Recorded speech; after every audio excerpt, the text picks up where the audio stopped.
Apa itu modal kerja? Kemarin kita udah bahas juga ya terkait modal kerja ini. Modal kerja itu adalah selisih antara aktiva lancar dengan utang lancar. Nah, komponen yang sering dipakai dalam manajemen modal kerja itu adalah perubahan piutang usaha dan di samping itu juga utang usaha. Karena ini terkait tentang penjualan, yaitu unit operasional utama dari suatu perusahaan. Mana pada saat dia sebelum dia menjual barang kepada customer, dia juga harus membeli bahan baku dulu. Nah, bahan baku itu ada dua caranya. Bisa membayar dengan cash atau dia membayar dengan pinjaman. Atau dalam artian kredit. Sama dengan penjualan juga ada dua. Penjualan juga bersifat cash, juga ada bersifat kredit. Nah, di chapter ini nanti kita akan bahas, kita bedah satu-satu, bagaimana kita menghitung perubahan dari modal kerja. Kemarin kita udah bahas tentang kriteria investasi. Kriteria investasi ini lebih kepada bagaimana kita memilih suatu investasi dengan suatu pengeluaran modal yang dikaitkan dengan berapa jumlah kas yang akan diterima di tahun-tahun selanjutnya. Nah, dalam menentukan berapa biaya modal yang harus dikeluarkan, itu tidak hanya menginvestasikan dari modal utamanya, yaitu apa? Kalau dia investasi berarti kepada mesin utamanya. Nah, tidak itu juga, tetapi dia juga harus memikirkan bagaimana caranya untuk mengatur jumlah eh, berapa persediaan dan berapa penjualan yang harus ada untuk menjaga kondisi perusahaan itu dalam kondisi normal. Nah, ini yang harus kita pelajari sekarang tentang modal kerja. Nah, di sini ada materinya, ada 5, nanti kita bahas satu-satu ya. Yang pertama adalah manajemen modal kerja dan risk return trade-off. Ini antara kita membandingkan antara risiko dengan return-nya. Ini suara saya kedengaran ya? Nggak ada yang terputus ya, Welly? Dengeran, Pak. Oke, saya lanjut ya, karena saya nggak bisa ngelihat posisi kita jalan atau tidak karena gambarnya nggak ada. Jadi kalau statis gini saya nggak tahu apakah suara saya jelas atau tidak. Oke, kita lanjut ke slide berikutnya. Di sini kita akan bahas tentang berapa banyaknya persediaan yang harus dimiliki. Itu yang tadi saya di awal-awal tadi saya sudah bilang. Siapa perlu yang mendapat kelanjutan penjualan kredit. Ini artinya berapa penjualan kredit. Nanti kalian tahu namanya N per 30, 2 per 10, itu artinya apa. Lalu berapa komponen biaya yang harus dikeluarkan kalau seandainya dia tidak menggunakan fasilitas kredit itu misalnya 2 per 10. Maksudnya kalau dia bayar dalam waktu 10 hari, dia beli suatu barang, kalau dia bayar 10 hari, dia akan dapat diskon 2%. Nah, inilah. Nah, di sini harus dilihat, mampu nggak perusahaan untuk mengambil ini gitu loh. Ini juga harus diperhitungkan dengan, kalau seandainya dia ngeluarin uang kas tersebut, berarti yang harus dipikirkan adalah sumber dananya. Sumber dana itu dapat dari mana untuk membayar yang apa namanya pembelian tadi. Nah, itu 10% itu 10 hari dapat 2% itu harus dihitung. Kalau dia dapat 2% potongan terhadap suatu pembelian, tetapi untuk dia dapatin 2% tadi dia harus mengeluarkan lebih dari 2%, itu nggak menguntungkan. Itu trade off-nya. Ya, itu. Terus apakah perlu dibeli secara tunai atau secara kredit? Itu yang tadi saya jelaskan. Kalau dia beli secara tunai, otomatis operasional dia harus dia pikirkan, ya kan? Ini trade off ini. Berarti bagaimana jumlah uang yang ada di perusahaan itu dapat dimaksimalkan untuk menggerakkan operasional perusahaan itu sendiri. Karena banyak sekali kondisi di mana uang tunai itu sebenarnya bisa dia putar untuk menjaga agar komponen-komponen lain juga terbayarkan. Ya, contohnya kalau dia beli bahan baku, dia bisa kredit. uang yang ada bisa dia alihkan misalnya membayar operasional. Contohnya bayar listrik. Listrik nggak bisa kredit PLN. Kalau dia nggak bayar dalam waktu tenggat tertentu, dia langsung memutus. Itu yang bahayanya. Ada beberapa biaya yang tidak dapat dia tunda pembayarannya. Ya, itu yang penting. Jadi bagaimana dia menggunakan sumber yang sangat terbatas tadi untuk menggerakkan kondisi perusahaan tadi secara normal. Apalagi kalau penjualannya meningkat, gitu ya. Kalau pembelian dilakukan secara kredit, kapan harus dilakukan pembayaran? Itu yang tadi saya sampaikan. Nah, sekarang yang menjadi masalah mengukur likuiditas perusahaan, kalian sudah tahu namanya current ratio. Nah, sekarang bagaimana net working capital? Kalau current ratio lebih kepada menghitung kemampuan perusahaan itu kita nilai berdasarkan suatu nilai tertentu dalam persentase. Sedangkan net working capital kita menghitung berdasarkan berapa nilai rupiah yang dapat dia persiapkan untuk dapat dia berjalan. Namanya working capital, modal berjalan. Artinya modal ini selalu berputar. Ya, berputarnya dari mana? Mulai dari dia beli persediaan, lalu dari persediaan itu dia buat barang lainnya yang dapat dijual, lalu dia jual, lalu dia jual kembali kepada konsumer dengan mekanisme kredit, lalu dia mendapatkan penjualan kredit. Dari penjualan kredit dia dibayar oleh customer, diputar lagi menjadi kas itu kembali lagi dia beli bahan baku. Nah, ini yang berputar. Itu siklusnya, namanya working capital. Bentar ya.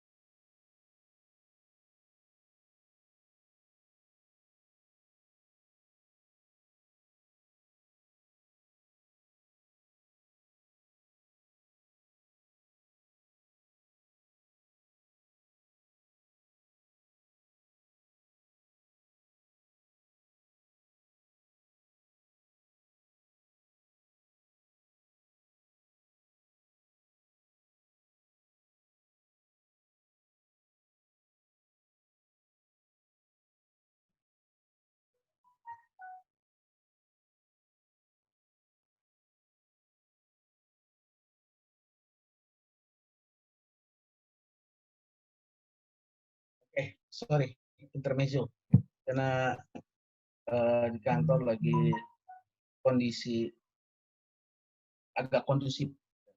Oke, kondisi sekarang kita berbicara mengenai working capital tadi. Saya lanjutkan. Nah, untuk mengelola likuiditas, Pak Lemari harus menyeimbangkan antara investasi dalam aset lancar dengan kewajiban lancarnya. Itu yang saya bilang tadi. Jadi antara aset lancar dan kewajiban lancar harus diperhatikan. Bahwa kalau seandainya ada satu komponen yang tidak berjalan, ini akan menjadi hambatan kepada yang lainnya. Contohnya, kalau seandainya dia melakukan penjualan kredit, contohnya, ternyata kreditnya macet, berarti banyak dana yang tertanam di piutang usahanya. Nah, piutang usaha itu kan jadi masalah. Nah, itu nanti bagaimana mengatur ini semua. Karena kalau seandainya dia piutang itu tidak berjalan, otomatis uangnya nggak masuk ke perusahaan. Uang nggak bisa masuk ke perusahaan, dia tidak bisa bayar utang usahanya. Ini yang menjadi kendala. Oke. Nah, hal ini dapat dicapai dengan meminimalkan penggunaan aset lancar dengan mencari tahu syarat utang lancar yang paling menguntungkan dan ini yang saya bilang tadi, kita harus juga mencari pola-pola pembayaran untuk utang usaha kita, utang lancar kita agar perusahaan bisa memaksimalkan uang yang ada di keputusan modal kerja akan mengubah likuiditas. Nah, itu tadi ya. Terus lalu kita lanjut lagi. Ini kebanyakan slide kita ini kebanyakan teori ya, adik-adik ya. Banyak 79 slide ya. Hitungannya hanya sedikit. Nanti kita hanya 2 atau 3 rumus yang kita pakai. Dan itu sudah pernah kita bahas. Jadi saya nggak akan bahas lagi dengan rumus, tapi saya akan membahas lebih ke banyak teorinya. Ternyata di UAS kita ini nanti ada teorinya juga. Nah, teorinya adalah lebih banyak dikaitkan dengan ya dengan kondisi COVID-19. Terutama kalian harus tahu juga, harus tahu informasinya tentang PEN. PEN itu adalah pemulihan ekonomi nasional. Ya. Tadinya saya mau jelasin yang ini aja PEN itu, cuman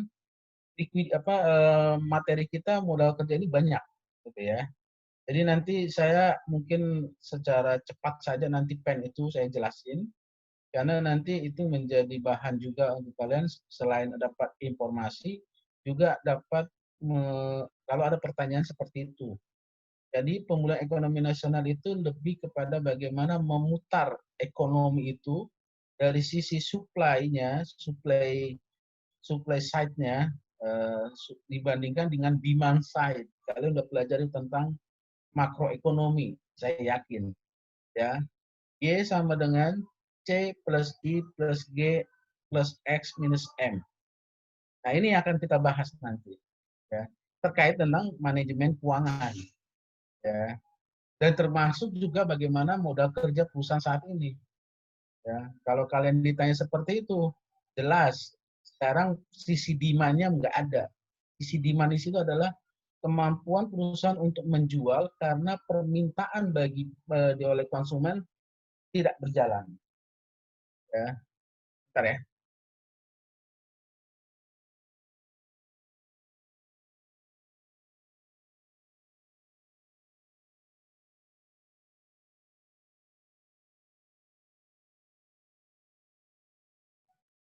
Oke, sebentar.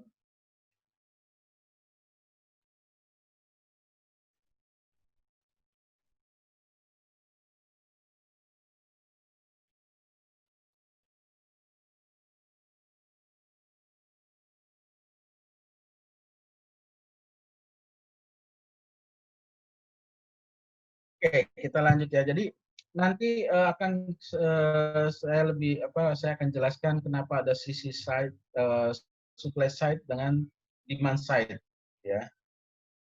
Dan juga nanti kenapa pemerintah hanya memberikan diskon atau bukan diskon relaksasi.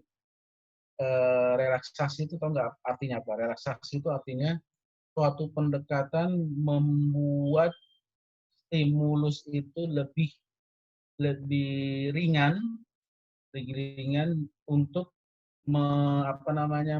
mengelola bisnis. Karena sekarang ini banyak bisnis yang nggak jalan. Ya, contohnya misalnya eh, banyak orang sekarang ini lebih baik menabung karena menabung lebih lebih lebih menguntungkan, atau sekarang lebih trennya adalah harga emas. Harga emas banyak yang beli emas. Nah, itu yang kondisinya yang jadi masalah. Banyak orang yang eh, nyimpan uang tapi dia tidak mau membelanjakan. Sehingga dari pemerintah sudah memberikan supply chain-nya, supply side-nya. Supply side-nya apa? Memberikan stimulus seperti pengurangan utang kepada UMKM, memberikan pinjaman kepada pemerintah daerah, dengan maksud pemerintah daerah juga melakukan penyaluran atau pembelanjaan, belanja dia, sehingga dia berputar. Lalu dari sisi pegawai negeri diberikannya gaji 13, diberikan lagi 600.000 untuk BUMN pegawai swasta yang di bawah 5 juta. Itu informasi-informasi yang harus kalian tahu, karena ini yang menjadi kendala nanti kalau seandainya ini 1 tahun 2 tahun ke depan ini masih masih berkutat kita tentang apakah negara kita akan resesi. Ini penting karena kebetulan saya termasuk anggota yang masuk di grupnya Kementerian Keuangan sebagai influencer. Influencer itu artinya yang memberikan motivasi, ada 3 ya. Dia sebagai pasukan infanteri untuk menghajar orang-orang yang mengkritik dengan cara tidak benar, artinya sirik, julik, atau apa itu penting untuk kita lawan bahwa informasi itu tidak benar. Kita memberikan informasi harus sesuai dengan kategorinya. Ya, ada informasi yang salah, hoax kita hajar dengan cara data-data yang benar. Nah itu yang mungkin nanti yang saya belum membuat soalnya dan bahkan saya nggak ngasih soalnya ke dosen koordinator, tetapi saya yakin dosen koordinator itu waktu saya diskusi dengan dia akan memberikan soal teori untuk UAS itu seperti UAS itu 20% bobotnya, 20 sampai 25%. Dan itu nanti larinya tentang PEN, pemulihan ekonomi nasional untuk triwulan ketiga dan bagaimana dengan perusahaan dan bagaimana dengan modal kerja perusahaan. Nah, itu juga kaitannya juga akan ke sana dengan manajemen keuangan ini. Oke, kita lanjut ke teori ke ininya dulu, slide-nya. Nanti mungkin ada pertanyaan dari kalian lebih kepada ekonominya, ya. Itu saya senang banget nanti kita pertanyakan. Oke, berikutnya ada contoh tentang bagaimana meminjam 2 miliarnya ini, pengaturan SIFOD-nya ini, untuk mengurangi utang lancarnya, ya. Artinya di sini ada rencana gali lubang tutup lubang, karena kan banyak sekali ya, kenapa orang atau perusahaan yang terlibat bangkrut dia, terlilit dia, karena dia terlalu ambisius investasinya, tanpa memikirkan dia punya uang apa tidak. Ya, ada pertanyaan dari mahasiswa, kalian ya, di antara kalian. Pak, lebih baik kita berusaha untuk meminjam atau dengan modal sendiri untuk berusaha. Sebenarnya dua-dua itu bagus. Tinggal bagaimana kita mengatur kondisi keuangan kita. Ya, itu tadi saya bilang, sekarang ini banyak banyak orang belum membuka tokonya, yang tadinya dia punya toko, dia belum membuka tokonya. Karena apa? Karena kondisi demand side-nya itu belum jalan. Ya, belum jalan. Ya. Contohnya banyak orang yang beli barang untuk bahan baku saja. Beras, telur. Sebenarnya itu salah. Yang harus dilakukan adalah kalau kita mau nyumbang, jangan bahan baku, jangan bahan pokok. Kita kita gandeng aja UMKM, restoran atau tempat makan. Kita beli bahan bakunya, kita serahkan ke dia, atau kita serahkan aja semuanya. Dia yang bikin berapa kotak, sehingga dia hidup, ekonomi restoran itu dia hidup, rumah makan itu dia hidup. Di satu sisi masyarakat terbantu dengan dikasih makanan setiap saji. Nah, kalau dia beli bahan bakunya, beras, telur itu, bagaimana dengan bisnis makanan tadi? Nggak jalan. Gitu loh. Ini yang sekarang digalakan oleh pemerintah. Oke, kembali ke poinnya ini. Jadi ada utang lancar di sini contohnya. Bagaimana dampaknya? Ternyata ini soal ini sudah dirangkum dari chapter yang sebelumnya ya. Chapter ini ya, chapter ini hanya gambarin aja. Ya, angka ini dapat dari mana? Ada di soal ya. Jangan karena ada beberapa pertanyaan juga seperti itu. Ternyata saya baca ada yang salah memang. Ya. Ini contohnya. Ternyata dengan dia ini, bagaimana dengan current ratio? Dengan working capital. Ternyata current ratio-nya akan berubah. Tahun 2008, 0,47. Working capital-nya rupiahnya 41 juta 326 ribu dolar. Ya. Nah, sekarang 2011, naik dia current ratio-nya. Kan current ratio itu kan eh, kalau bisa lebih besar, makin besar makin bagus, gitu ya. Atau kalau bisa di atas 1 untuk memberikan jaminan. Nah ini cara bacanya kan artinya 0,82 dolar current ratio hanya bisa mengcover hanya hanya mampu mengcover ₹1 atau $1 current liabilities dengan 0,82.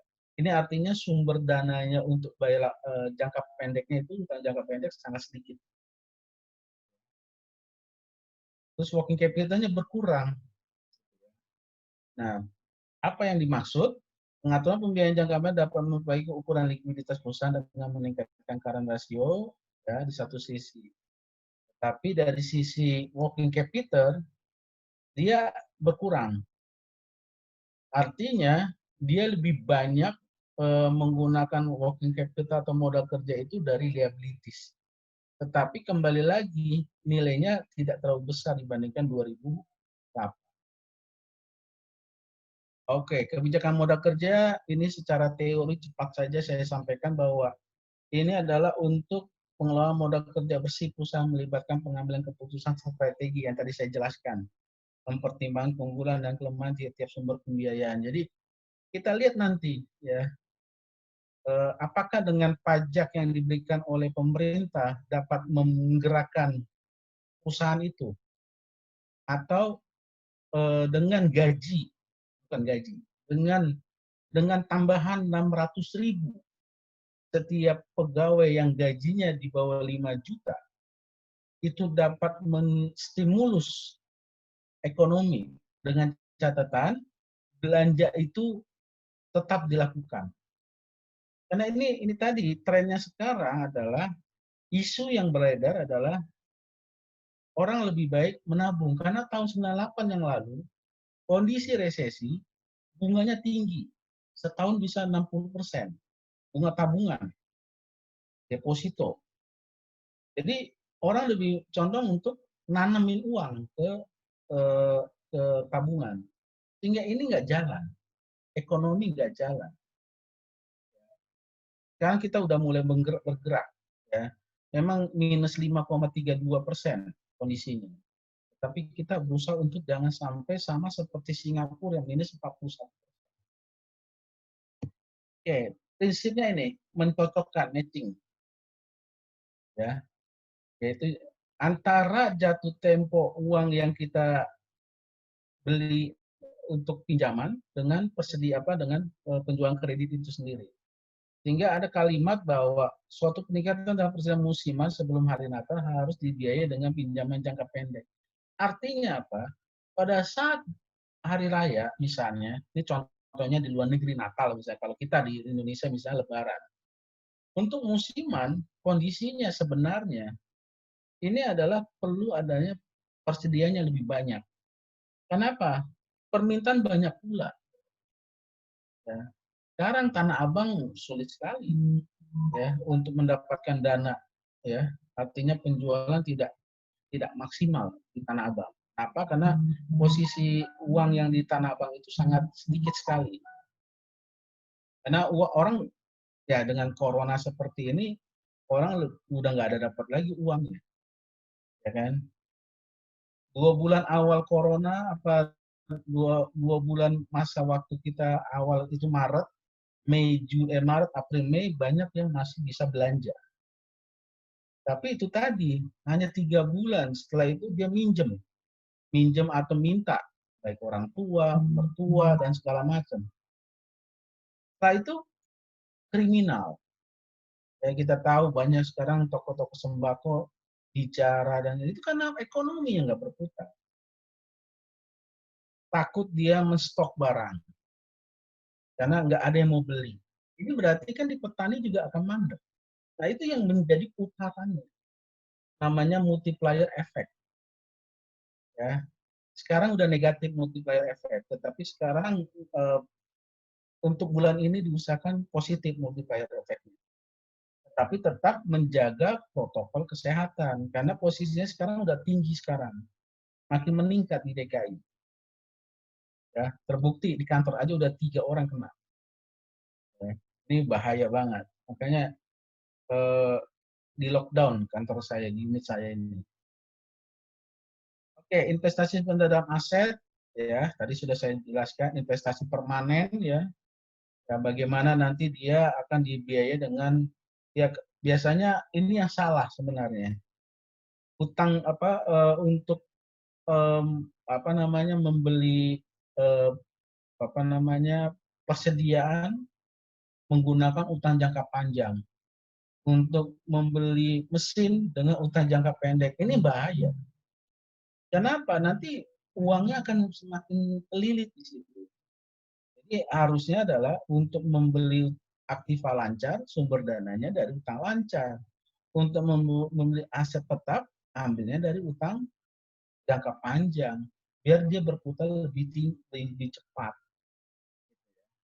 Sama seperti kita kalau mau beli tanah, rumah, dengan uang kita nggak cukup. Kita tabung, kita nggak akan sanggup terus, karena nggak akan tercukupi. Tapi karena ada kredit, pinjaman dari bank, sehingga tanah itu bisa kita beli, walaupun kita bayar dengan bank. Sehingga ada uang kita untuk bayar itu secara pelan-pelan. Jadi itu lebih baik, ya kan ada pilihan menyewa rumah atau mengkontrak rumah atau mencicil rumah. Itu juga harus pikirin. Karena untuk mencicil rumah itu lebih hangus, sedangkan untuk membeli rumah itu jadi milik sendiri walaupun dia cicil, dia pasang nanti cicilannya itu selesai. Sumber pembiayaannya spontan sementara. Nah ini tadi saya bilang, kalau spontan ya eh, kita bisa nahan. Misalnya gaji udah ditahan dulu 3 bulan, itu hati-hati juga, ya kan.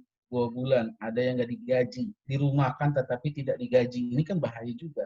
Ekonomis kan banyak, pengangguran udah meningkat, sudah hampir 12 juta pengangguran di Indonesia. Ini lebih bagus dibandingkan di luar negeri, di luar lain. Amerika itu hampir 40 sampai 60 juta pengangguran. Jadi kita kita eh, bagus dalam hal ini sebenarnya kalau kita lihat. Cuman karena hoax dan segala macam itu nggak benar ya. Sumber pembiayaan permanen tadi sudah saya kasih tahu obligasi, saham preference, saham biasa. Ini ada terminologi, saya skip aja. Oke, ini ada apa temporary, bagaimana dia pakai secara ini adalah temporary, bagaimana dia permanen. Itu seni di dalam mengelola. Sama seperti yang tadi saya bilang kalau keluarga. Pada saat dia anaknya masuk sekolah dan butuh uang besar, banyak pegawai negeri sekarang ini pinjam dengan apa menggadaikan SK CPNS-nya. Nanti dapat duit, nanti dibayar dengan gaji yang dia terima. Itu banyak sekali dan itu sah, tidak masalah. Karena kita punya gaji yang pas, gaji yang dipotong setiap bulan. Jadi masih ada penghasilan. Bagaimana dengan swasta yang saat ini eh, banyak yang dipotong, banyak yang nggak dibayar, itu bahaya sekarang. Oke, siklusnya sekarang kita bahas tentang siklus operasi dan konvensi kas. Ya, di sini baru kita akan belajar tentang rumus ya. Siklus operasinya bagaimana? Ya, yang tadi saya bilang siklusnya itu mulai dari tanggal pemberian persediaan hingga perusahaan menagih uang tunai dari penjualan kredit tadi. Jadi itu tadi yang saya jelasin. Nah, jadi ada operating cycle-nya sama dengan inventory conversion period ditambah average collection period. Satu rumus ini yang kita pakai nanti. Sebentar.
Oke, sorry, intermezzo.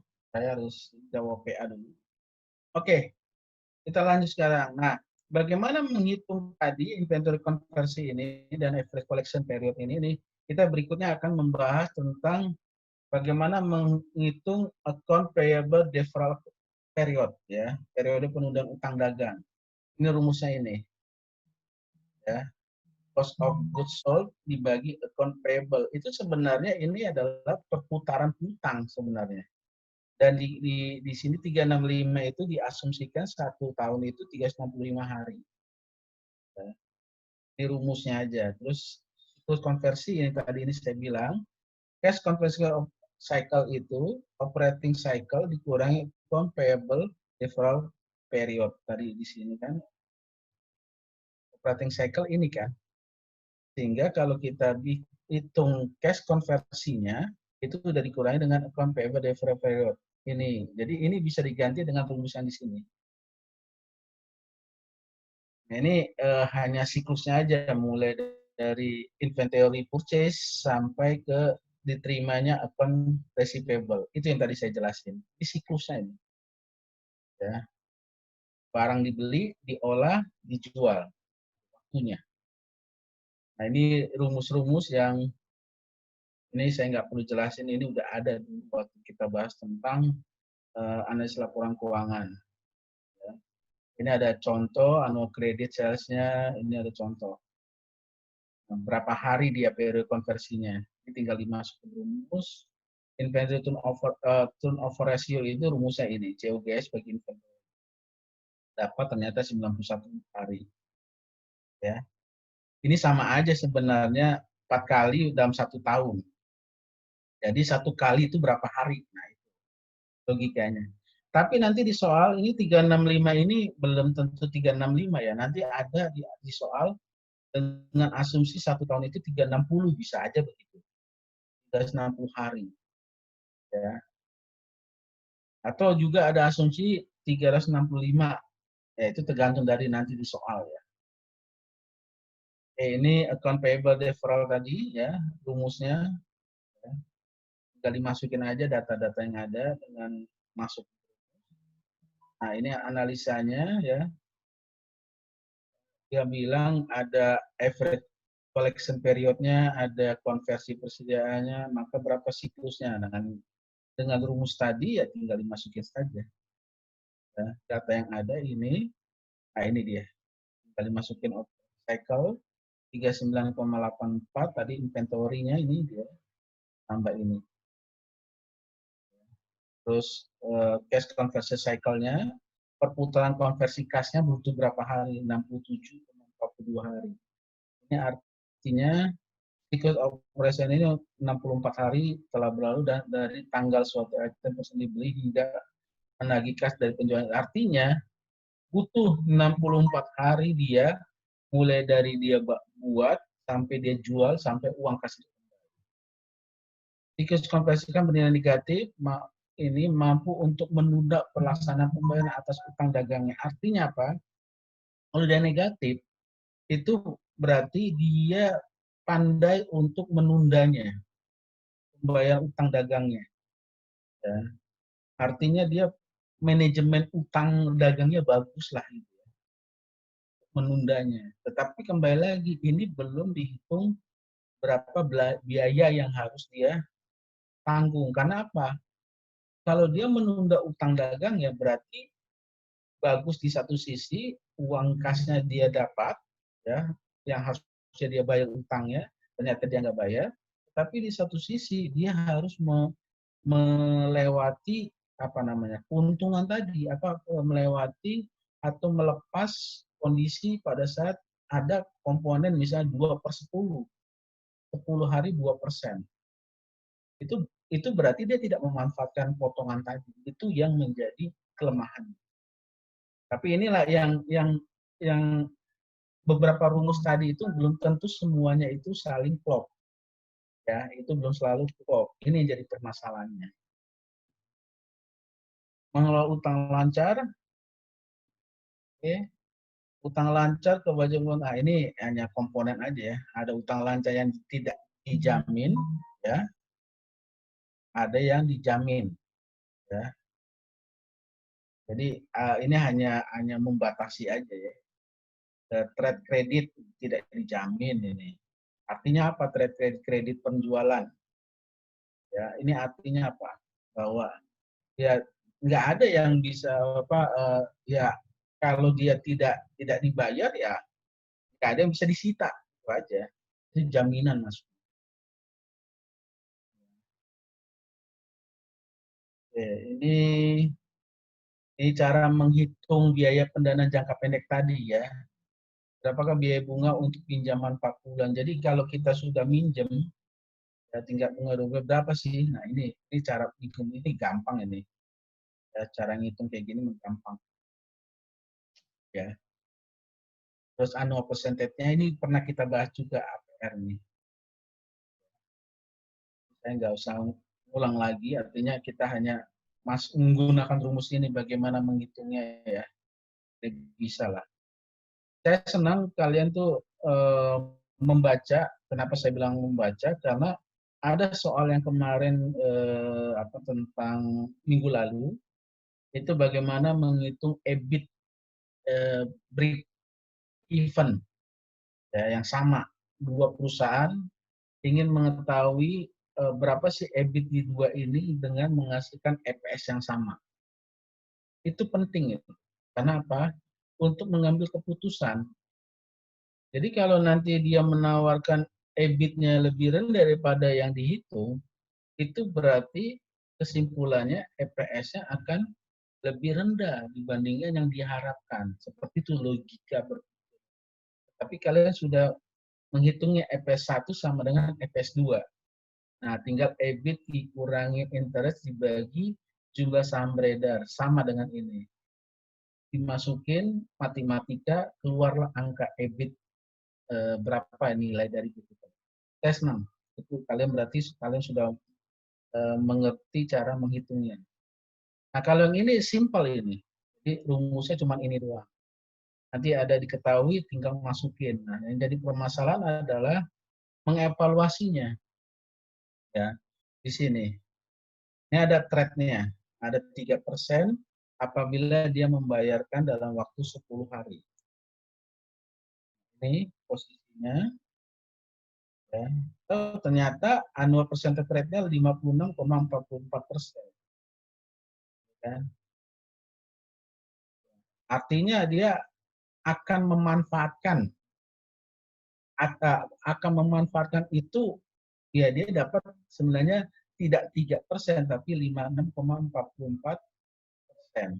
Karena waktunya 20 hari lebih lama. Kan?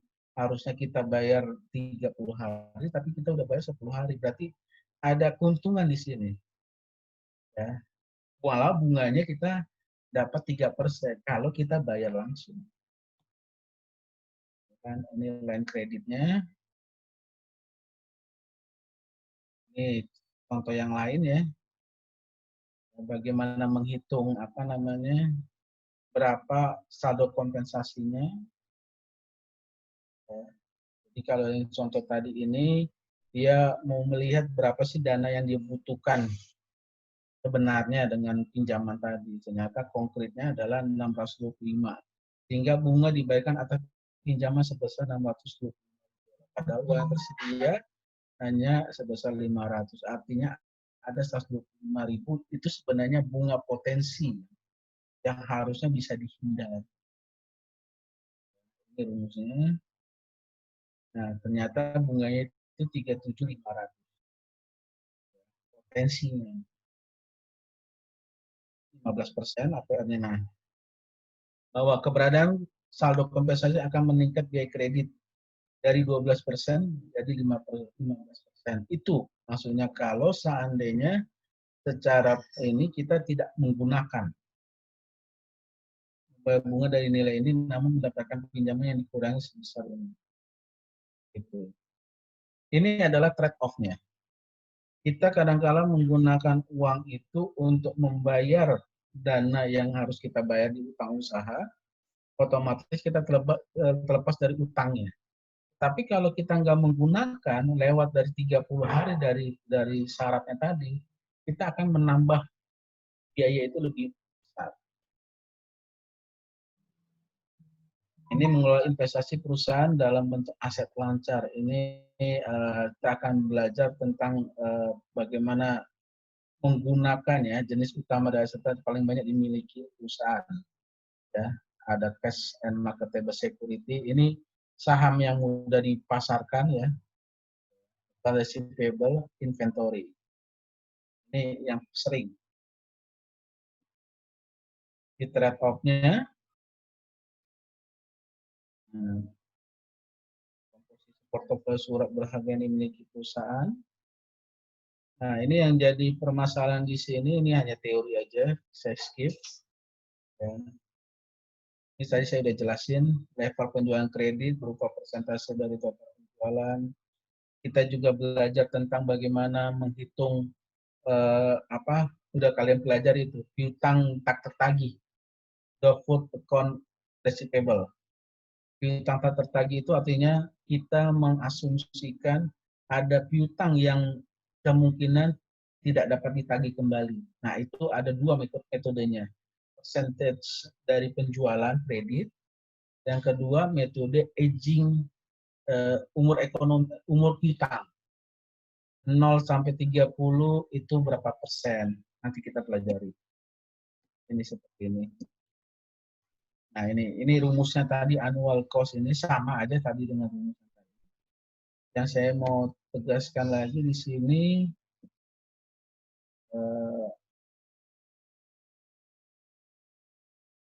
ini hanya gambar menentukan kredit skor Anda. Nah, seperti ini maksud saya.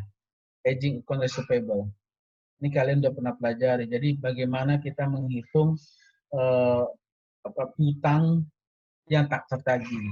Makin lama piutang itu tidak tertagih, itu persentasenya semakin besar.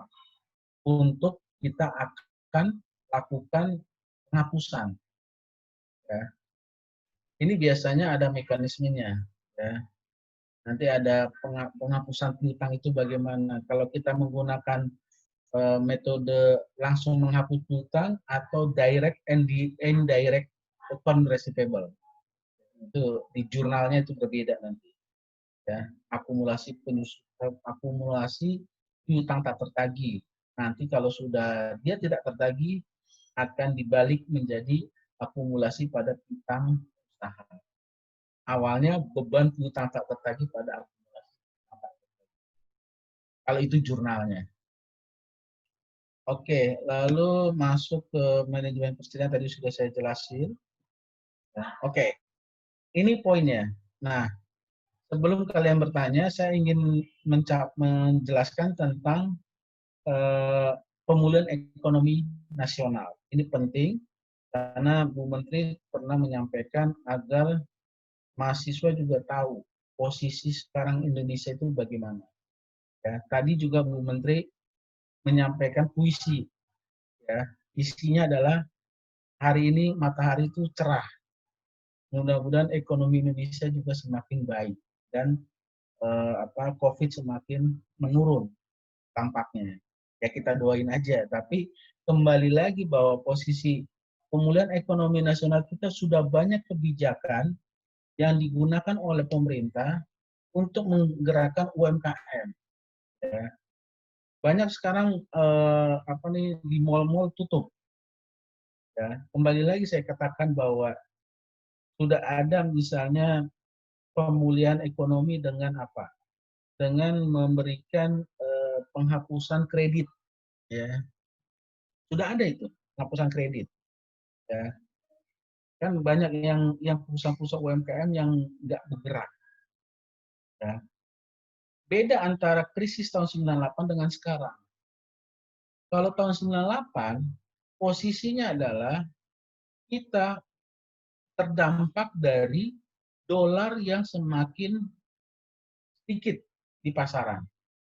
Di waktu yang sama, posisi kita pada saat itu, kita lagi banyak perusahaan-perusahaan baik pemerintah maupun swasta yang mau membayar utangnya dalam bentuk dolar di waktu yang bersamaan.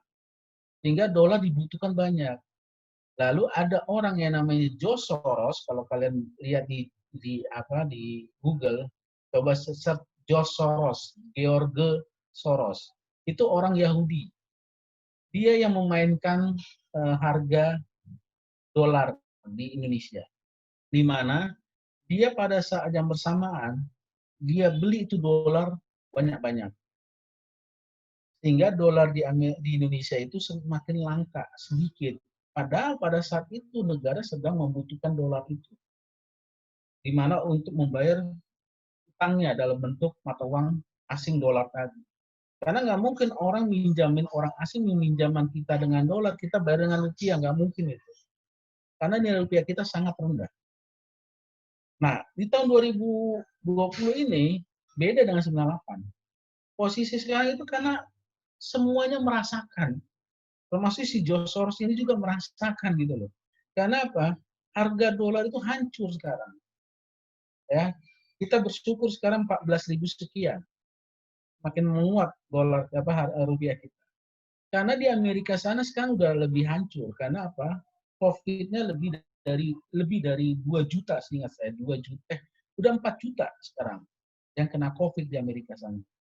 Ditambah lagi adanya pembunuhan si Floyd yang kulit hitam, yang demo-demo segala macam. Kita nggak membanggakan itu, tetapi kita masih mengatakan bahwa kita baru turun pertumbuhan ekonomi kan masih minus 5,32. Minus 5,32% itu sangat kecil dibandingkan rata-rata dunia. Singapura 41%, Malaysia hampir 20 sekian persen. Ya, bukannya berbangga, tetapi kita harus was-was. Karena resesi ini sebenarnya kita belum resesi ya, adik-adik ya. Ini hanya menggoreng informasi di luar, politik lagi bicaranya. Padahal ini bukan bisa bicara politik sekarang. Ya. Masih ada orang yang belum move on dengan kondisi pilpres yang kemarin, ya, mengaku bukan PKI tapi nggak tahu apakah dia PKI atau tidak, kita nggak tahu. Ya, jadi sekarang posisinya adalah kita kembali lagi masalah ekonomi. Ekonomi kita ini sekarang sudah di track yang bagus. Kenapa? Karena ekonominya sudah mulai kita lihat sekarang, eh, udah mulai kita longgarkan. Tapi kita juga was-was juga, jangan sampai terjadi gelombang kedua dari COVID-19, second wave. Tapi bukan berarti kita diam, tetapi kita harus jaga. Dengan cara apa? UMKM kita gerakan dengan stimulus yang ada. Lalu dengan gaji 600.000 tambahan untuk di bawah 5 juta gajinya sebulan. Sebenarnya itu udah bagus. Itu udah bagus. Dengan kondisi apa? Kalau ini dibelanjakan, ini yang akan kita gerakan sekarang. Ya. Saya bilang tadi, supply side-nya sudah ada. Supply side-nya apa? Supply dari modalnya. Ya. Swasta dengan pajak yang ditunda, dengan pinjaman yang mulai di bunganya tidak dihitung, tapi pokoknya aja. Batasan pembayarannya diperlebar, diperluas. Artinya apa? Ini memberikan kesempatan kepada pengusaha-pengusaha untuk bangkit, mau mengeluarkan uangnya dari tabungan, dari bank, untuk dia buka kembali. Sehingga tenaga kerja masuk, ya, pengangguran berkurang, ekonomi berputar. Itu logika berpikirnya. Gitu. Nah, sekarang dari demand side-nya ini yang belum jalan. Ya, artinya belum jalan maksimal. Jalan sudah. Contohnya apa? Orang kalau mau ngasih sembako itu selalu bahan baku. Sebenarnya ya janganlah bahan bakunya. Tetapi kita beli aja makanan. Saya selalu begitu. Kalau saya mau ngasih seseorang atau masyarakat, saya akan lebih baik memberikan makanan. Ya entah roti, entah kalengan, entah apalah jenisnya. Yang penting usaha UMKM ini jalan. Itu ya, ngerti ya maksudnya ya. Nanti kita ada banyak, mungkin di benak kalian banyak yang mau bertanya. Tapi intinya adalah di mindset-nya ini, ya, pastinya dengan kaitan dengan manajemen keuangan, banyak perusahaan yang nanti banyak yang apa? kreditnya nggak jalan. Seperti bank, banyak kredit, tetapi orang nggak punya penghasilan. Gimana mau bayar? Berarti hampir dia macet. Oke, di satu sisi dia punya tabungan, apa punya nasabah, punya bank punya nasabah yang nyetor tabungan ke dia dan dia harus bayar bunganya itu dari perbankan. Bagaimana dengan usaha barang? Dia ada barangnya, tapi nggak ada yang mau beli. Ini yang jadi masalah. Gitu. Makanya sekarang kita lagi mendengungkan, ayo belanja, bukan berarti kita mau mengatakan boros atau kita mau mengatakan apa tidak apa namanya tidak pro rakyat bahwa oh kita suruh belanja.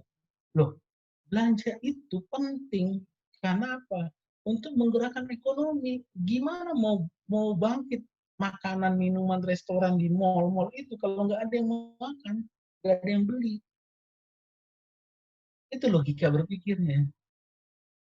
Jadi ya sekarang ya kita harus berpikir gitu loh. Bukan berarti boros ya, bukan. Tapi bagaimana kebijakannya kita tidak beli bahan baku, tetapi kita beli barang jadi dengan maksud si restoran tadi beli barang apa beli makanan tadi apa menjual makanan tadi dia kan akan beli bahan bakunya sehingga bahan baku itu dia putar lalu dia jual lagi itu namanya multiplier effect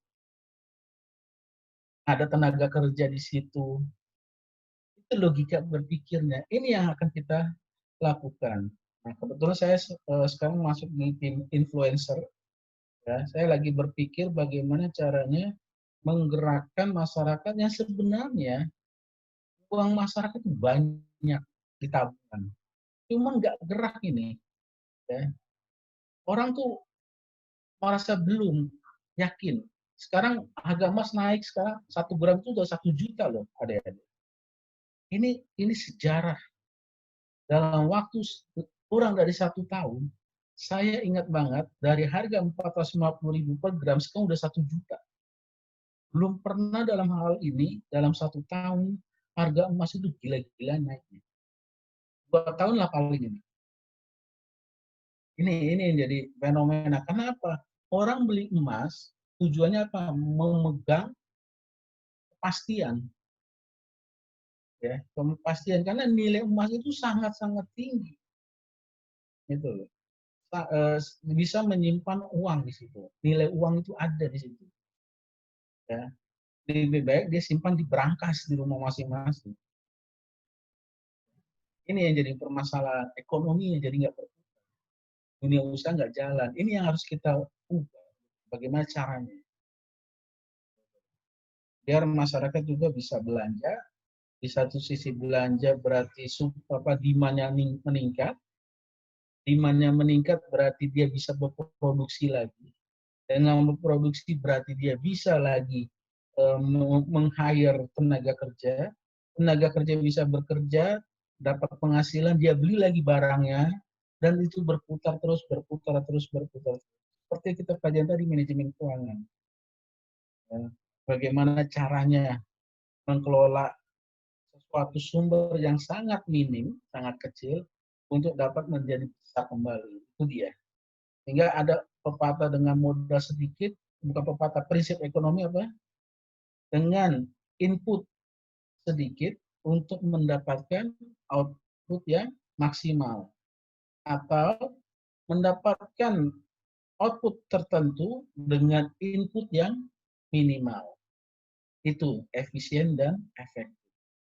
Jadi itu yang bisa saya sampaikan ya adik-adik untuk kuliah dengan kaitan dengan pemulihan ekonomi nasional yang perlu kalian dapatkan di kuliah ini. Oke, itu kuliah kita. Saya buka sebelum saya buka pertanyaan, saya akan ini dulu rekam perkuliahan kita dulu.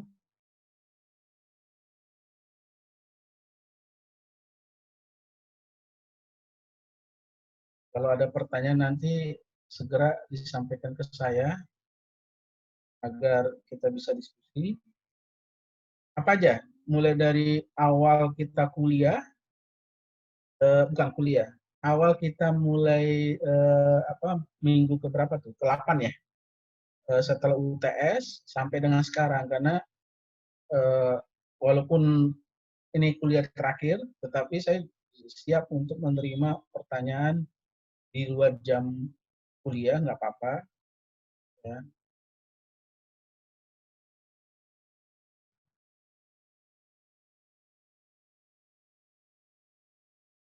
Oh ya, sebelum ini penilaian dosen sudah ada ya disampaikan ke kalian,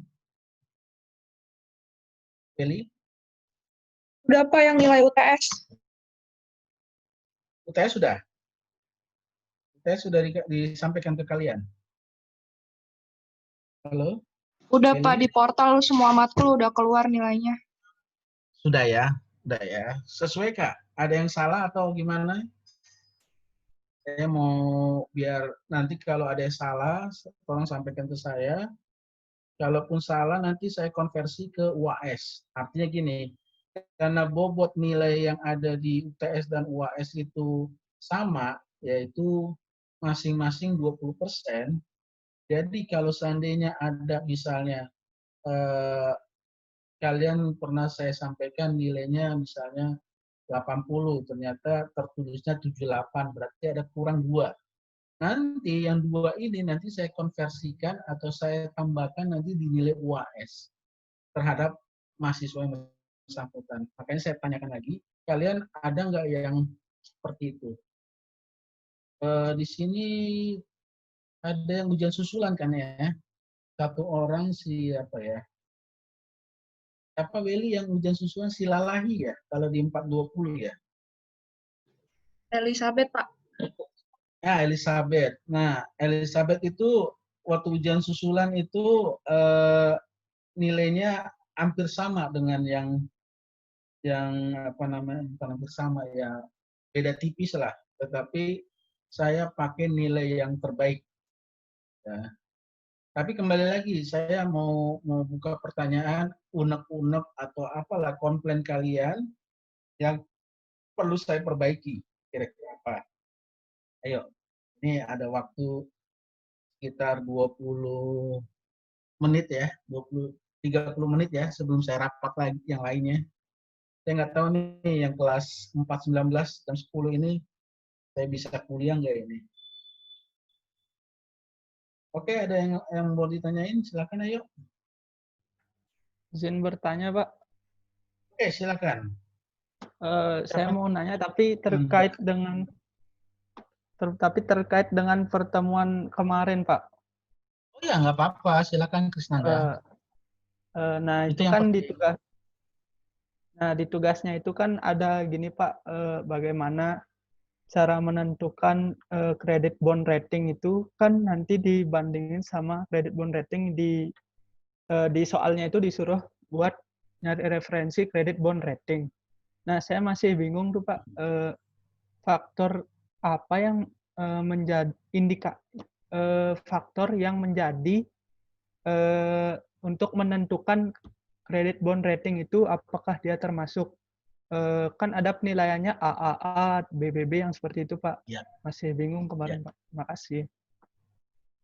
Oke, untuk mengukur, thank you ya Krisnanda, untuk mengukur suatu rating ya di beberapa badan yang mengeluarkan rating seperti Moody's, lalu apalagi ya, ya Moody's itu badan rating yang terkenal lah itu Moody's. Saya lupa satu lagi tuh. Nah itu dia punya mekanisme berbeda-beda ya.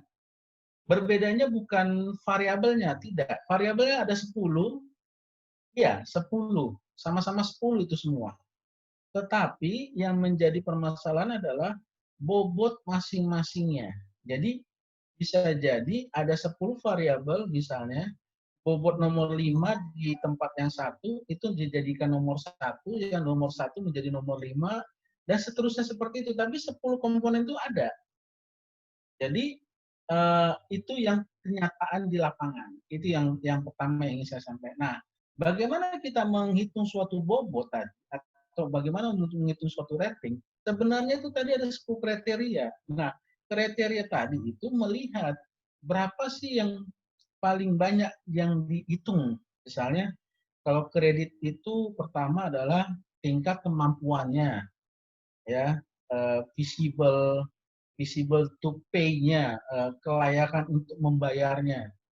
Ya. Orang nggak butuh bunga yang gede, misalnya, tetapi dia butuh apa?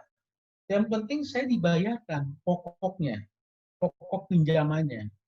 Contohnya, kalau seandainya kita minjam atau nggak usah minjam, Microsoft Windows, Microsoft Office atau perusahaan Microsoft misalnya, dia mengeluarkan obligasi.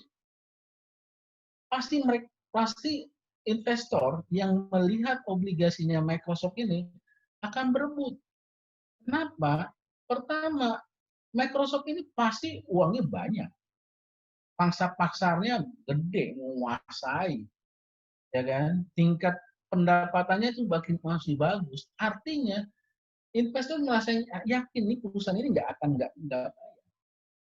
Jadi nyamannya dia gitu. Jadi dengan cara menghitung tadi apa current rasio, dia menghitung apa tadi ya, EBIT-nya, ya EBIT turnover-nya, apa interest payment-nya gitu loh. Jadi selain itu dia juga melihat dari sisi apa namanya manajemennya, pengelolaannya gitu loh. Jadi makin tinggi dia dipercaya oleh masyarakat, si perusahaan itu akan masuk ke rating yang paling bagus. Ya, triple A tadi ditanya Krisnanda. Triple A, AA, ada A kecil, A kecil. Itu sebenarnya mirip-mirip sama itu. Ini ya sebenarnya perusahaan rating ini kan perusahaan yang bergerak di jasa ya.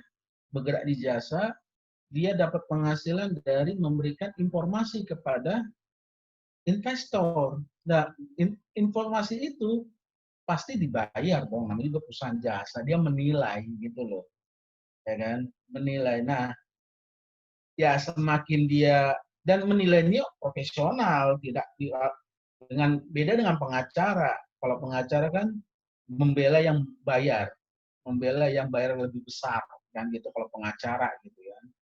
Ya, Joko Chandra contohnya kan pengacara Anita Kolopaking misalnya. Dia kan membela si yang bayar dia gitu. Nah, beda dengan apa namanya tadi? Apa tadi pertanyaannya, apa namanya? Grading tadi, nilai tadi. Dia membuatnya profesional. Karena kalau dia salah sedikit, dia akan turun pamornya. Dan otomatis dia nggak akan dipakai. Ini ke bisnis kepercayaan. Jadi kembali lagi ke tadi pertanyaannya, bagaimana ngelihatnya? Dia melihat dari tingkatan dia pertama apa? 10 variabel tadi, tapi kalau nggak salah di soal hanya beberapa variabel deh. Dan prinsipnya adalah makin dia dipercaya, tingkat kepercayaan itu dapat dari mana? Tingkat kepercayaan itu dapat dari kemampuan dia mengelola utangnya, kemampuan dia mengelola bunganya, kemampuan dia menghasilkan profitabilitas, dan semuanya dinilai manajemennya. Dan makin tinggi kepercayaan, makin tinggi pula si investor akan membeli kalau dia mengeluarkan obligasi tanpa melihat bunganya dulu. Bunganya kecil nggak ada masalah. Kembali lagi high risk high return. Kalau risikonya tidak dibayarkan kecil, ya berarti returnnya juga makin kecil. Karena kepastian. Makanya saya bilang tadi, banyak orang kenapa nabung? Ayo, kenapa banyak orang nabung di deposito? Karena apa? Kalau dia mengeluarkan bisnis, dia membuat kafe sekarang ini, yang beli siapa? Orang bertemu aja susah, dibatasi, social distancing. Kalaupun boleh hanya beberapa, nutup nggak modalnya? Gitu loh. Ini sekarang yang terjadi. Kenapa orang lebih banyak menabung? Karena dengan menabung dia dapat bunga 5% untuk deposito, lebih nyaman dia. Dia dapat uang tambahan. Kecuali pada saat kalau sekarang kondisinya normal, permintaan banyak, orang berusaha enak. Ya daripada dia uangnya ditabung kecil dapatnya, mendingan gue bikin kafe. Sekarang banyak yang tutup sekarang, warung-warung. Yang masih hidup apa? Warung lontong, nasi kuning, UMKM yang sekarang hidup. Ya. Starbucks aja sekarang menurun kok. Starbucks. Nah itu kembali lagi tadi pertanyaan Krisnanda seperti itu. Itu yang dimaksud Mas Krisnanda? Pak, izin bertanya lagi dikit, Pak. Boleh? Kan salah satu indikatornya juga rasio keuangan, ya Pak, dalam Betul. menentukan rating tersebut. Nah, Baik. rasio keuangan yang paling berperan penting dalam rating tersebut yang menyangkut dengan utang saja atau bagaimana ya Pak? Terima kasih. Sebenarnya itu tadi, Mas Krisnanda. Jadi rasio itu ada sekitar kalau nggak salah ingat 22 komponen. Ya, rasio itu dibagi 4. Rasio likuiditas, solvabilitas, profitabilitas, rentabilitas. Di likuiditas itu kalau nggak salah ada current ratio, acid test ratio, apalagi di solvabilitas itu ada apa namanya debt to equity, terus apa lagi perputaran utang keseluruhannya, profitabilitas ada EPS, ada apa namanya kemampuan bayar bunga, terus kalau rentabilitas ada namanya return on equity, return on investment. Kalau digabung ini ada 22 ini, yang kemarin yang gambar itu. Nah, pertanyaannya dari sekian rasio itu mana yang dilihat? Semuanya dilihat.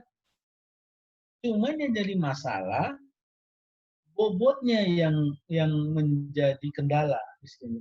Masing-masing perusahaan rating itu memiliki pendekatan yang berbeda-beda. Makanya saya bilang tadi, 22 rasio tadi dipakai semua perusahaan yang rating tadi. Hanya mana poin-poin yang dipakai sama dia yang menurut dia itu sangat dominan. Jadi nggak ada patokan sebenarnya di realisasi di lapangan. Tapi ada guidance-nya, ada pedomannya yang itu nggak pernah dipakai 100%. Contohnya, yang dipakai itu biasanya apa? Kemampuan dia menghasilkan laba. Itu yang selalu dipakai. Bagaimana tidak kalau kita ngasih pinjam kepada orang untuk berusaha, tujuan utamanya apa? Keuntungan. Kalau dia untung berarti dia mampu membayar operasionalnya dan mampu membayar bunganya. Jadi ujung-ujungnya keuntungan itu sebenarnya. Jadi kalau ditanya dari sekian rasio itu mana yang paling banyak dipakai, semuanya dipakai, hanya bobotnya itu tidak pernah stabil, bukan stabil, tidak pernah sama. Nah, pertanyaannya Pak, kalau di soal nanti ada gimana Pak? Saya kembali lagi, saya bukan melihat dari sisi pedomannya, tetapi saya melihat cara menganalisanya, gitu loh. Saya melihat itu, kenapa kalian milih misalnya ada 2 mahasiswa, ya, terus soalnya ditanya bagaimana cara menilai yang paling baik misalnya. Kalau dia kayak contohnya investasi kriteria investasi ada profitabilitas indeks, NPV, IRR. Jadi cuma mekanisme hitungan-hitungannya aja. Sekarang kalau dibilang kenapa saya milih NPV? Ya saya jawab dengan NPV itu rumus yang paling mudah dan gampang saya pakai logika. IRR itu sangat susah. Karena dia harus menghitung try and error, berapa nilai saya kira-kira. Tapi NPV enggak, gampang aja. berapa jumlah yang saya tanam, berapa yang saya terima. Di present value kan, oh bunganya lebih besar dari bunga pasar, berarti NPV-nya makin semakin menurun. Udah gampang logika itu.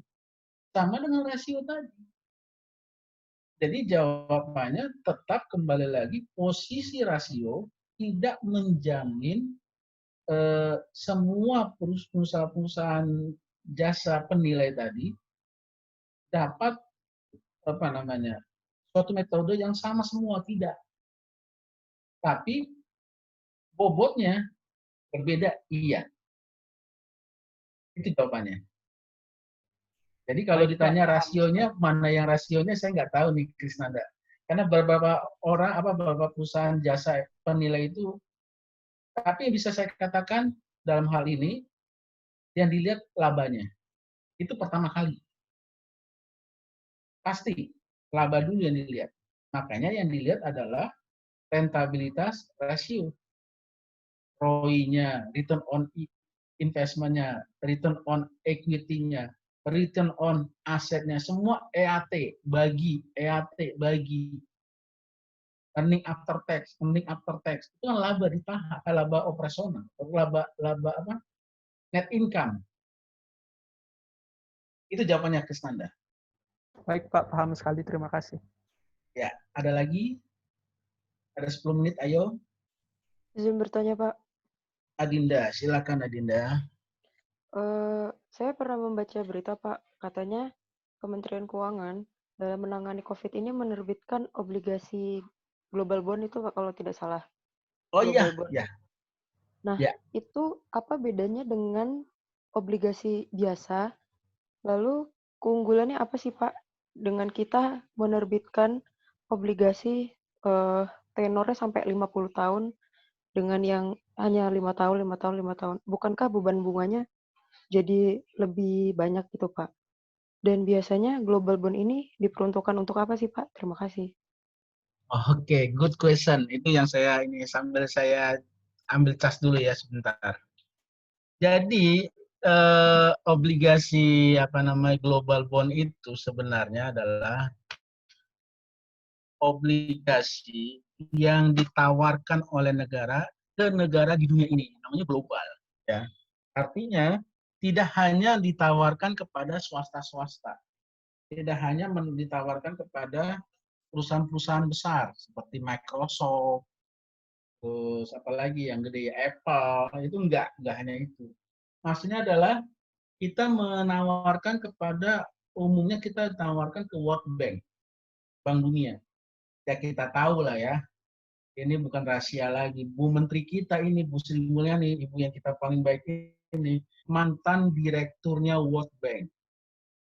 Dan dia, orang World Bank itu tahu cara kerja dia di dalam membuat suatu kebijakan. Ditambah lagi, mereka tahu juga bahwa dia salah satu menteri keuangan di dunia ini yang dapat penghargaan sampai 5 kali. Ya, jadi itu yang dimanfaatkan. Pertanyaannya, manfaat itu bagus nggak? Ya, menurut saya bagus-bagus aja. Karena kepercayaan yang dipakai. Dia mengelola dengan prudent, uang yang dia pegang itu tidak dimain-mainkan, tidak korupsi, integritas Bu Menteri kita itu tinggi, gitu loh. Nah, dia mengeluarkan kepada global, itu maksudnya dia nawarkan ke dunia bahwa negara Indonesia tuh aman loh. Negara Indonesia tuh mampu loh. Karena memang kondisi sekarang ini karena semua ngerasain, sehingga kita tidak bisa menjualnya ke negara tertentu. Amerika aja susah, Jepang aja susah, Korea aja susah kok. Minus juga pertumbuhan ekonominya. Tetapi dia bisa bertahan karena ternyata cadangan-cadangan mereka tuh banyak. Contohnya Singapura. Singapura pertumbuhan ekonominya 40% loh minus. 41. Tapi mereka belum dikatakan resesi loh sebenarnya. Kenapa? Mereka punya cadangan yang banyak. Cadangan mereka tuh dua. Cadangan di swasta dan cadangan di nasionalnya. Yang dipakai sekarang ini untuk membiayai itu cadangan swastanya baru. Cadangan swasta itu gede, yaitu dari keuntungan-keuntungan BUMN dan BUMD-nya mereka. Atau BUMN-nya lah mereka. Ya, Sintel, bagaimana besarnya Sintel itu? Semua negara dunia ke sana larinya, jasanya orang Singapura. Jadi kembali lagi pertanyaan tadi, global apa tadi, bond tadi, itu sebenarnya menawarkan obligasi atas nama negara Indonesia kepada dunia. Dalam hal ini ditawarkan ke World Bank. Tahu nggak kalian World Bank itu apa? Bank Dunia itu apa? Bank yang dibentuk dengan tabungan dari negara-negara. Bayangin, banyak banget dananya World Bank itu. Dan World Bank itu nggak hanya satu negara, Swiss loh di sana ada. Yang notabene perbankan yang paling bagus di Swiss. World Bank-nya di sana. Jadi, kalau ditanya World Bank itu dijual kemana Pak? Ya ke seluruh dunia. Tapi yang saat ini dibeli, dikasih jaminan oleh World Bank. Makanya kita mampu mengelola pinjaman ini. Gitu loh. Kita sampai sekarang 800 triliun, 600 sekian lah, saya lupa, 600 sampai 700 triliun hutang kita. Dari target cuma 300 triliun. Walaupun sekarang kita udah defisitnya kita udah melebar 5%, 6%. Ya, seharusnya cuma di bawah 3%. Ini masih bagus dibandingkan negara-negara lainnya. Ini kita masih bisa bertahan loh. Ya. Untungnya kita masih ada lagi dana yang masih bisa kita pakai. Solusi yang kedua apa sih kalau kalian belajar ekonomi makro selain pinjam? Nyetak duit. BI suruh nyetak duit, gila kalau itu terjadi. Apa yang terjadi? Inflasi gede-gedean. Sekarang inflasi bisa dijaga. Gitu loh. Kalau utang itu pun dengan bunga yang sangat rendah. Rendah banget kok bunganya itu. Jadi artinya apa? Kita tuh masih bertahan gitu loh dengan global bond tadi. Nah, tinggal bagaimana caranya uang pinjaman tadi dapat digunakan maksimal. Maksimalnya apa? Untuk pemulihan ekonomi nasional. Makanya kembali lagi, uang itu jangan disimpan, tapi harus dibelanjakan. Kembali lagi, masa kita harus dapat duit terus kita tabung? Ya enggak lah, kita belanjakan lah. Tapi butuh apa misalnya? Contohnya saya pribadi misalnya. Karena saya sering di rumah, kerja di rumah, otomatis saya harus buka ruangan kerja di rumah. Butuhnya kursi yang seperti yang di kantor. Nah, mungkin kantor saya bawa kursinya ke rumah, nggak mungkin. Saya beli sendiri. Terus saya harus nyediain ruangan pendingin untuk pendinginnya. Saya beli. Itu yang dipakai gitu. Jadi kita tidak meminta global warming, global bond-nya itu nggak produktif, tetap kita produktifkan. Jadi jawabannya seperti itu, Adinda. Jadi dijual kepada negara lain, namanya juga udah global, global itu dunia, tetapi yang disampaikan saat ini yang kita dapat pinjaman dari World Bank.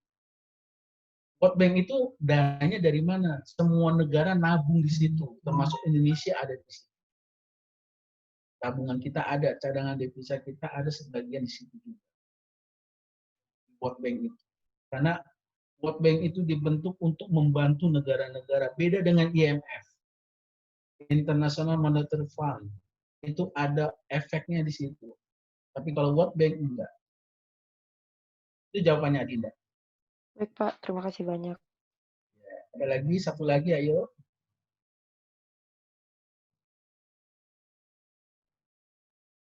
Oke, nggak ada. Ada yang di unek-unek kalian? Pak, izin bertanya. Ya, di Dadian. Sebentar, baru nanti ke Gede ya. Iya, Pak. Ini Oke, Pak, Dadian kan dulu. Di PPT itu ada contoh soal ya Pak ya, yang menghitung cash conversion. Ya. Nah, yang saya bingung itu kenapa bisa minus ya Pak? Maksudnya kan tadi operating cycle-nya itu 64 hari, sementara accounts payable deferral period-nya itu lebih besar. Setahu saya kalau accounts payable deferral period tuh seharusnya lebih sebentar nggak sih Pak daripada operating cycle yang dari awal sampai akhir siklus gitu, Pak? Kenapa bisa Ya. minus? Terima kasih Pak. Oke, memang kalau kita lihat secara masing-masing individu antara perputaran piutang dengan perputaran utang, sebenarnya itu memang mungkin terjadi minus. Oke, karena apa? Komponen yang dipakai hanya satu. Sekarang kalau dia cash conversion, kok bisa dia minus? Karena apa? Karena bisa jadi karena dia semakin cepat perputaran utangnya, ya, berarti dia bisa memanage utangnya lebih baik lagi. Artinya dia tidak perlu nggak perlu mengeluarkan banyak uang ke dalam itu. Artinya eh, uangnya lebih banyak utangnya di situ gitu. Mana mau saya bilang? Utangnya lebih banyak gitu kan dibandingkan piutangnya. Nah, posisi ini yang jadi kendala kalau seandainya secara individu dia memang ditotalin gitu loh. Ditotalin menjadi satu periode. Tapi kalau dia dibandingkan antara piutang dengan utangnya, kenapa dia minus? Karena kondisi utangnya dia ini dia bisa memanage-nya dengan baik. Jadi artinya kenapa bisa negatif? Ya bisa karena bisa jadi dia melakukan perputaran piutangnya itu bisa lebih cepat sehingga konversi uangnya bisa ini. Di satu sisi uangnya ini juga dia bisa memberikan kepercayaan kepada yang memberikan pinjaman itu sehingga dia diberi terus. Artinya barang bakunya dia belinya banyak gitu loh. Persediaannya dia banyak. Sehingga jumlah uangnya juga besar. Secara logika kalau dia lebih banyak utangnya dibanding utangnya pasti negatif. Itu yang bisa saya jelaskan. Kenapa bisa seperti itu? Jadi istilahnya bukan lagi bisa atau tidak. Pertanyaannya, apakah memang baik Pak kalau seandainya utangnya itu lebih besar daripada piutangnya? Ya kalau secara pribadi di perusahaan sendiri gitu ya. Kalau saya lebih baik saya tunda utang itu saya nggak bayar dengan adanya kepercayaan tadi karena orang akan yakin bahwa saya akan bayar untuk menggunakan uang tadi itu untuk saya putar lagi dengan penjualan yang lebih cepat. Itulah namanya keuntungan. Jadi bukan negatif itu menjadi sesuatu yang sesuatu yang tanda petik ya aib gitu, enggak. Dalam dunia usaha itu wajar-wajar aja itu terjadi, bukan aib, bukan. Sama seperti penyakit sekarang corona, ngapain disembunyikan saya COVID atau tidak? Orang itu bukan penyakit aib kok. Itu penyakit yang perlu kita ketahui siapa yang kena untuk dapat kita hindari. Nah, sama dengan itu tadi. Banyaknya utang itu tidak harus kita anggap bahwa memang di satu sisi dengan banyak utang kemungkinan bangkrut makin besar, tapi ini enggak. Sepanjang perusahaan itu bisa mengelola dengan baik dan percaya bahwa yang memberi pinjaman itu merasa, oh nggak mungkin dia nggak bayar. Itu udah nilai positif.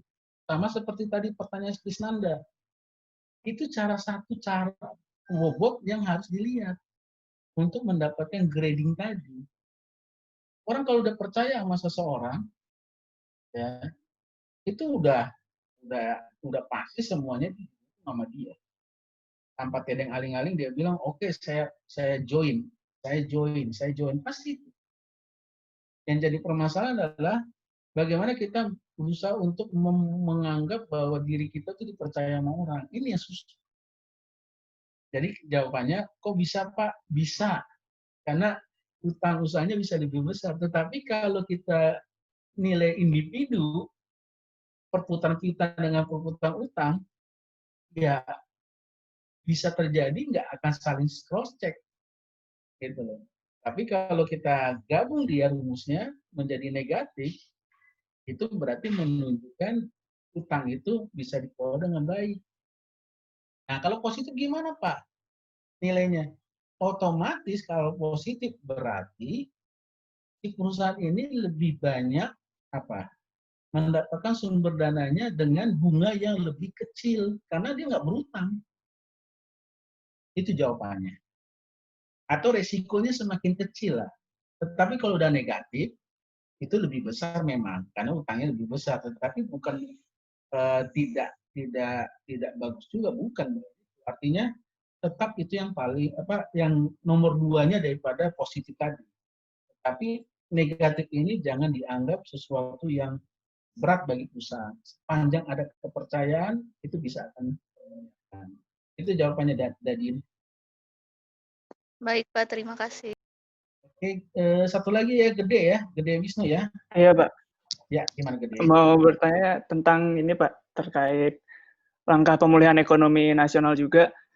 Itu kan sekarang kalau saya lihat di internet, suku bunga acuan BI sekarang udah turun sampai ke tingkat 4%.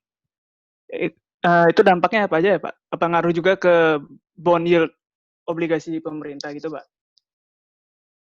Itu aja, Pak. Makasih. Oke. Terkait masalah suku bunga yang turun menjadi 4%, pasti akan menyebabkan angka kredit, bunga kredit akan semakin turun. Kenapa? Karena itu biasanya bank, kan kalau kita bank itu kan kalau dia dapat tabungan berarti kan dia bayar ke nasabah bunga tabungan. Otomatis bunga tabungan ini kan akan harus dikelola kan. Bagaimana caranya dia harus memberikan pinjaman kepada masyarakat. Bagaimana pinjaman itu diberikan bisa menarik, ya otomatis bunganya jangan terlalu besar kan itu masalahnya.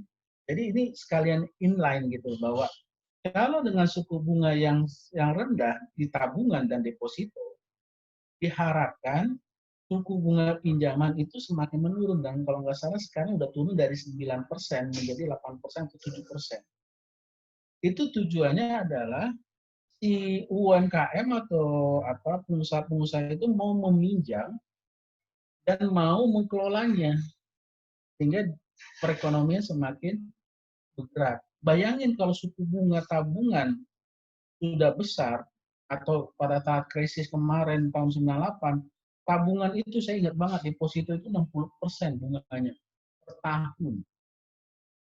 Gitu loh. Jadi orang lebih baik nabung dibandingkan usaha. Kalau dia tabungannya 60% bunganya, bunga pinjaman berapa? Di atas 60 pastinya. 62, 63. Siapa lagi yang sanggup bayar bunga 63% per tahun? Gila-gilaan. Atau sebulan sebesar 5%. Kalau dia hasilnya nggak sampai 5%, itu besar pasak daripada tiang. Dia minjem tujuannya untuk menghasilkan uang. Bukannya minjem menghasilkan uang, karena nggak ada penjualan yang bisa meningkatkan di atas 5%. Itu jawabannya. Jadi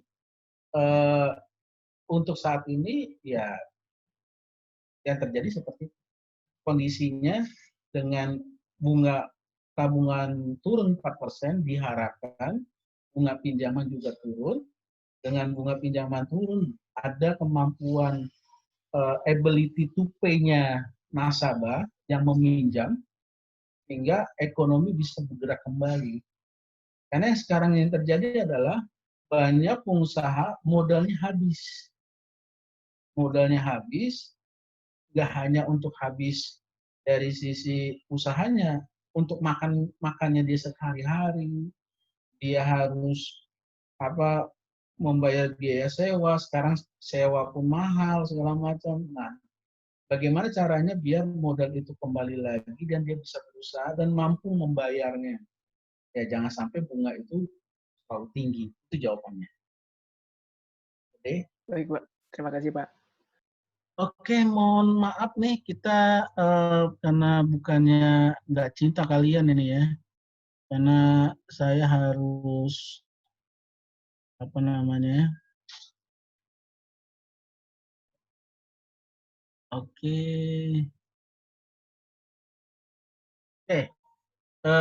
sebenarnya waktunya ada sekitar lumayan sih, ada 49 menit lagi, tapi karena jam 9 saya udah di WA untuk rapat. Jadi ini closing dari saya ya untuk minggu terakhir ini atau perkuliahan terakhir ini. Saya pribadi mohon maaf jika ada kesalahan kepada kalian selama kita kuliah 14 kali pertemuan ya. Kembali lagi saya tetap akan menerima kalian pertanyaan melalui WA, akan saya jawab. Kuliah kita hari ini ada terakhir ya, tapi pertanyaan tetap berjalan, tapi jangan nanya buat UAS ya, saya nggak akan jawab itu. Lalu nilai secara prinsip udah hampir semua saya